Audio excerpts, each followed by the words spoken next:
I'm 150% behind what's happening at UCT right now. I also think that the manner in which the protest was done was also quite significant, and I also feel that the responses that have been currently coming up in terms of the manner in which people protest have been rather derailing, and it sends a message across that the oppressed need to follow some sort of rules and some sort of regulations in the manner in which they respond to the oppression. And so I do think that the manner in which people respond to the oppression is something that should be decided on their own terms, and so I'm very, very much in support of everything that is happening at UCT right now, and the manner in which they are protesting and the manner in which they are taking up space. And so yeah, I just think it's a great thing that's happening right now. I don't know if throwing poo was the greatest way to do it, but it was a way, after having multiple discussions, as I've heard, they spoke a lot about it. It was just, I feel like it was just time for them to do something radical like that in order to be heard, in order for this movement to pick up the way it is. And for me, I would say I'm thankful because now we're having this conversation nationwide. I mean, it's obviously appalling that 20 years into democracy, at UCT you still have the statue of John Cecil Rhodes, and we are still named Rhodes University. I mean, despite the fact that you already come into an institution that has a certain institutional culture which alienates most poor working class black students, but you also add on that the burden of calling the institution by someone that informed those kinds of marginalizations that we feel when we come here is a shame. So we come here to obviously speak against it, but also to express the shame that we still continue to feel as South Africans over what is happening and what has historically happened, and that still continues. So they can't go inside. So students can't walk into the building.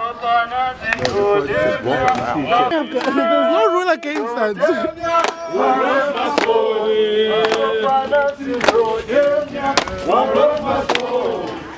Well, the securities who closed the doors and some white staff members who closed the door.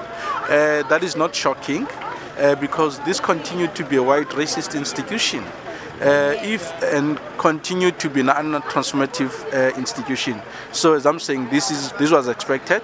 So it shows us of the battles that lies ahead. Now there's a culture of, and it's through the SRC, you have to get permission to have a gathering or a protest from the institution. And we felt that even the response to us wanting to march through the main admin building now, in the way that they shut the door, I mean literally just in our faces, is kind of like a metaphor for the situation, why we needed to go outside of the system to organize it. We're going to turn the impact here.